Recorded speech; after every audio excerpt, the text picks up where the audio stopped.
Okay, so this is my review of episode 4 of Watchmen. Addressing the elephant in the room off the bat, I am fully aware that I look like Nacho Libre had a baby with Rorschach. This is the best cutting out of the eyes and mouth I could do with this mask I ordered on Amazon. So be it. But about this episode, we get a big character introduction in Lady Trieu, who is a trillionaire here, and that she has bought the technology that Veidt had. So just a theory off the bat you could take from this is that Adrian Veidt she was a fan of, but in the comics of Watchmen, he knew after this whole squid attack that he had launched that he was going to have to be away from humanity, and he probably made a deal with her, I'm assuming, kind of like the deal we saw in the beginning with Lady Trieu, where she would send him off somewhere and in exchange he would give her a lot of money, something like that. But it seems like she's someone obviously who cannot be trusted, and it's like making a deal with the devil, and that's why he's obviously miserable. And it looks like he's on the moon because of how the transition works with him when he was catapulting off dead bodies, transitions out to the moon. So it's interesting because a lot of people thought he was imprisoned by Dr. Manhattan, but it clearly seems like it's Lady Trieu at this point. We kind of got to see now where this all goes. It's a big player they're adding in here, especially midway in the season. And I mean, you could just see how disturbing some of these scenes are, just having Ozymandias take fetuses out of water here and throw them off the boat and looking for the right gender of them. And then we see that he uses that machine to make his clones here that he lives with on this just prisoned paradise that was supposed to be paradise for him. And then you see this whole clone thing continue because then you can make obviously an easy theory here that Lady Trieu's daughter is a clone and easily could be a clone of herself. That is also hinted at where she's having nightmares.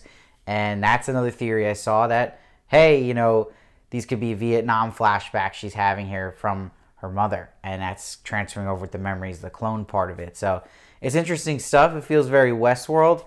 But to be honest, as a show and watching it as television, this was the weakest episode to me out of the first 4 so far. And it was probably naturally the most bored I was watching the show so far. I felt like the pace could have been a little quicker here. There was a lot of information, again, as usual, being thrown at you, but it was a very heavy on the Leftovers vibe. And again, Leftovers is one of my favorite shows ever, as is Lindelof as a writer and a creator. But this, from having last week, feels so much like Watchmen, and this kind of felt like Leftovers in Westworld. And it's cool, but I'm not worried. I trust Lindelof, but just watching an episode like this can feel empty. There was something empty about it, and that actually goes to the whole season and the point of Angela's storyline and her being the lead here. And if you listen to Lindelof on the official Watchmen podcast, when he was talking about the first 3 episodes, he's talking about how much he wants this to be about legacy and where you're from and your ancestry. And you could see that really forming here with Angela looking at that tree, the family tree, showing her about her grandfather, what happened to him. But there's still something that's just missing about it. I don't know if there's some soul here that's missing, some heart. I don't even want to say heart because it's Watchmen, but I feel like there is just a coldness there and something has to be put in there, a little more passion of somebody. And I feel like we have her as a good character. Laurie's been excellent. And then Looking Glass has been really good. But then, again, Pirate Jenny, Red Scare. I thought by this point we know a little bit more about them. And they're kind of just pawns here and boring. So maybe when I thought Watchmen 2, you think there'd be a little more of a group thing going on. So that kind of deviates it away from it too. But, I mean, stars that are coming out here is Petey here, Laurie's basic assistant here, and he's got great lines saying how the Minutemen show sucks and how he explains to Angela about Laurie's past. But a lot of it feels ham-fisted in this episode, including that scene too, just getting information to certain characters, and that even goes to her looking at the family tree. And it just felt off, but that's just off first watch here. And yeah, it's interesting. I thought it was cool that Looking Glass is basically this doomsday survivor here, and he's got the perfect setup for that.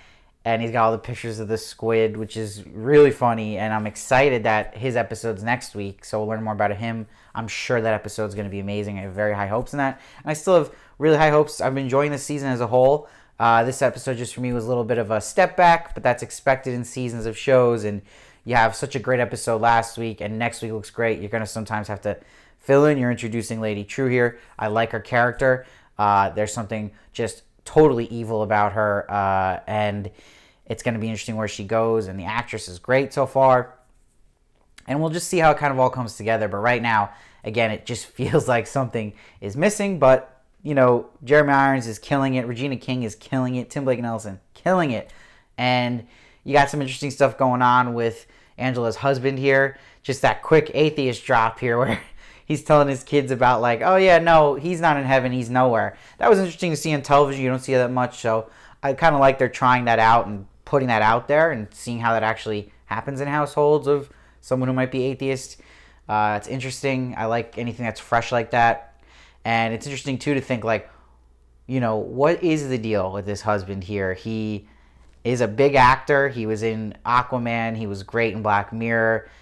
There is something up. He's got to be more than the supportive husband. And you just wonder, there's a mystery to him. And just a little hints they're giving us about, like, he doesn't like to lie. Again, he's so bleak to his kids about, like, the afterlife. So you wonder where that all goes. But, you know, I also am going to blame not the show here, but also Reddit, because Reddit's so good at just predicting things and calling things out. And I remember I had watched Westworld Season 1 not looking at Reddit at all, and I loved it. I was shocked by everything. But then when I watched Season 2, it didn't help was reading Reddit because people were just catching everything and actually hurt the experience for me. And that's my own fault. And that's not on the show, but, you know, sometimes I wonder how much Reddit we should be reading after Watchmen because these people are so good at just catching stuff, and maybe this episode would have been more effective with the reveal of, like, oh my God, he's on prison, or, you know, Lady Trieu and her having Vite's technology. Like, this is stuff that was predicted on Reddit, and I feel like maybe it would have been more effective if I hadn't. So that's just a observation of myself, and maybe you can relate.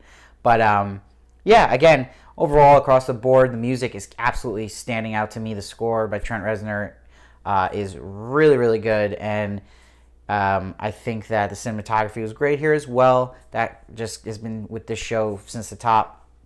But weakest one so far. But I'm really excited for next week. But I'm going to give this one a 8.1.